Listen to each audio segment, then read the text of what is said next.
আপনি কি জানেন, আমরা প্রতিদিন ঘুম থেকে উঠি, খাই, বাইরে যাই, কাজ করি, আবার রাতে ঘুমাই। কিন্তু এই প্রতিটি মুহূর্তে যদি একটা ছোট দোয়া পড়ে নেই, তাহলে সাধারণ জীবনও ইবাদতে পরিণত হয়। রাসূল সাল্লাল্লাহু আলাইহি ওয়াসাল্লাম এমন কিছু দোয়া শিখিয়েছেন, যেগুলো পড়লে ঘর ভরে যায় বরকতে, মন ভরে যায় শান্তিতে, আর আল্লাহর রহমত নেমে আসে জীবনের প্রতিটি ধাপে। আজকের এই ভিডিওতে আমরা জানব সকাল থেকে রাত পর্যন্ত প্রতিটি সময়ের গুরুত্বপূর্ণ দোয়া, যা একজন মুসলিমের জীবনকে বদলে দিতে পারে। ভিডিওটি শেষ পর্যন্ত দেখুন, কারণ শেষের দোয়াটি এমন যা পড়লে আল্লাহ আপনার ঘুমকেও ইবাদতে পরিণত করবেন। আসসালামু আলাইকুম ওয়া রাহমাতুল্লাহ। প্রিয় ভাই ও বোনেরা, আমাদের জীবনটা খুব ছোট। এই ছোট জীবনে আমরা কত কাজ করি, কিন্তু অনেক সময় ভুলে যাই একজন মুসলিমের পুরো জীবনটাই ইবাদত হতে পারে। রাসূলুল্লাহ সাল্লাল্লাহু আলাইহি ওয়াসাল্লাম আমাদের এমন সুন্দর সুন্দর দোয়া শিখিয়েছেন, যা শুধু মুখের কিছু শব্দ নয়, বরং এগুলো হলো আল্লাহর সাথে সম্পর্ক গড়ার মাধ্যম। আজ আমরা জানব ঘুম থেকে উঠা থেকে শুরু করে রাতের ঘুম পর্যন্ত গুরুত্বপূর্ণ দোয়া ও আমল। তাহলে চলুন শুরু করা যাক। ঘুম থেকে ওঠার দোয়া। ঘুম থেকে উঠে প্রথমেই একজন মুমিন আল্লাহর শুকরিয়া আদায় করবে, কারণ ঘুম হচ্ছে ছোট্ট এক মৃত্যু, আর ঘুম থেকে জেগে ওঠা মানে আবার নতুন জীবন পাওয়া। দোয়া। আলহামদুলিল্লাহিল্লাযী আহইয়ানা বাদামা আমাতানা ওয়া ইলাইহিন নুশুর।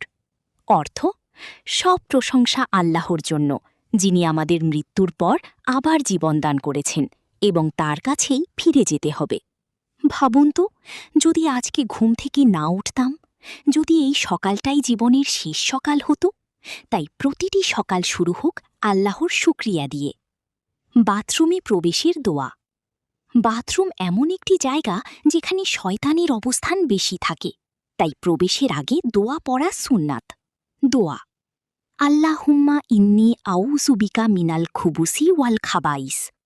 অর্থ, হে আল্লাহ, আমি অপবিত্র পুরুষ ও নারী শয়তান থেকে আপনার আশ্রয় চাই। আর বের হওয়ার সময় পড়তে হবে গুফরানাকা। অর্থ, হে আল্লাহ, আপনার ক্ষমা চাই। অজুর আগে বিসমিল্লাহ। রাসূল সাল্লাল্লাহু আলাইহি ওয়াসাল্লাম বলেছেন, যে ব্যক্তি অজুর শুরুতে আল্লাহর নাম নেয় না, তার অজু পূর্ণতা পায় না। তাই অজুর শুরুতে বলুন বিসমিল্লাহ, তারপর অজু শেষে পড়ুন আশহাদু আল্লা ইলাহা ইল্লাল্লাহু ওয়াহদাহু লা শারীকা লাহু ওয়া আশহাদু আন্না মুহাম্মাদান আবদুহু ওয়া রাসূলুহু। এই দোয়া পড়লে জান্নাতের ৮টি দরজা খুলে যায়। সকালবেলার দোয়া। ফজরের পর সকালবেলার জিকির একজন মুসলিমের আত্মাকে শক্তিশালী করে। আল্লাহুম্মা বিকা আসবাহনা ওয়া বিকা আমসাইনা। অর্থ, হে আল্লাহ, আপনার মাধ্যমেই আমরা সকাল করেছি। এই দোয়া মানুষকে আল্লাহর উপর ভরসা করতে শেখায়। ঘর থেকে বের হওয়ার দোয়া। আজ আমরা কত ভয় নিয়ে বাইরে যাই, দুর্ঘটনা, বিপদ, সমস্যা। কিন্তু রাসূল সাল্লাল্লাহু আলাইহি ওয়াসাল্লাম একটি দোয়া শিখিয়েছেন, বিসমিল্লাহি তাওয়াক্কালতু আলাল্লাহ লা হাওলা ওয়ালা কুওয়াতা ইল্লা বিল্লাহ। অর্থ, আল্লাহর নামে বের হচ্ছি, তার উপর ভরসা করলাম। এই দোয়া পড়লে শয়তান দূরে সরে যায়। পথে চলার সময়ের আমল। রাসূল সাল্লাল্লাহু আলাইহি ওয়াসাল্লাম বেশি বেশি তাসবিহ পড়তেন। সুবহানাল্লাহ, আলহামদুলিল্লাহ, লা ইলাহা ইল্লাল্লাহ, আল্লাহু আকবার। এই ছোট ছোট জিকির কিয়ামতের দিন বিশাল নেকি হয়ে দাঁড়াবে। খাবার শুরুর দোয়া। খাওয়ার আগে বিসমিল্লাহ। যদি ভুলে যান, বিসমিল্লাহি আউয়ালাহু ওয়া আখিরাহু। খাবার শেষে আলহামদুলিল্লাহিল্লাযী আত'আমানা। খাবারের প্রতিটি লোকমা আল্লাহর নেয়ামত। আজ পৃথিবীতে কত মানুষ না খেয়ে থাকে, আর আমরা প্রতিদিন খাবার পাই, তাই শুকরিয়া আদায় করুন। আয়নায় তাকানোর দোয়া। আল্লাহুম্মা কামা হাসানতা খালকি ফাহাসিন খুলুকি। অর্থ, হে আল্লাহ, আপনি যেমন আমার চেহারা সুন্দর করেছেন, তেমনি আমার চরিত্রও সুন্দর করুন। আজ মানুষ বাহ্যিক সৌন্দর্য নিয়ে ব্যস্ত, কিন্তু আল্লাহ চরিত্র দেখেন। মসজিদে যাওয়ার দোয়া। মসজিদে যাওয়ার সময় আল্লাহুম্মা জআল ফি কলবি নূরা। এই দোয়া নূরের দোয়া নামে পরিচিত। যে ব্যক্তি মসজিদের সাথে সম্পর্ক রাখে, কিয়ামতের দিন আল্লাহ তাকে আরশের ছায়া দিবেন। নামাজের পরের জিকির। প্রতিটি ফরজ নামাজের পর ৩৩ বার সুবহানাল্লাহ, ৩৩ বার আলহামদুলিল্লাহ, ৩৪ বার আল্লাহু আকবার। এটা গুনাহ মাফির বড় মাধ্যম।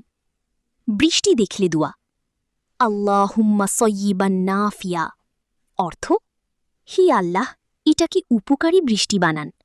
বৃষ্টি হচ্ছে আল্লাহর রহমত। বিপদে পড়লে দোয়া। জীবনে দুঃখ আসবেই, কষ্ট আসবেই, তখন পড়ুন হাসবুনাল্লাহু ওয়া নি'মাল ওয়াকিল। অর্থ, আল্লাহই আমাদের জন্য যথেষ্ট। মন খারাপ হলে দোয়া।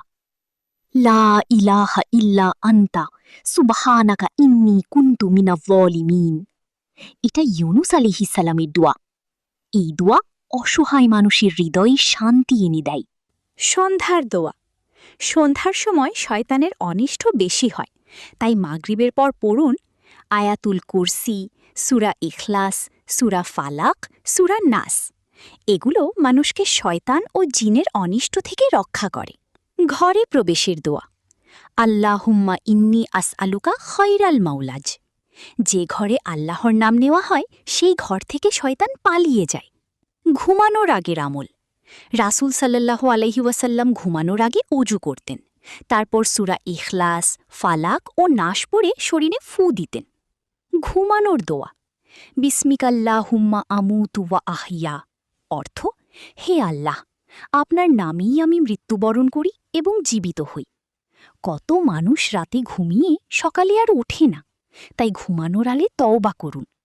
প্রিয় ভাই ও বোনেরা, আমরা সারাদিন মোবাইল দেখি, মানুষের কথা শুনি, দুনিয়ার পেছনে দৌড়াই, কিন্তু আল্লাহকে কতটুকু স্মরণ করি?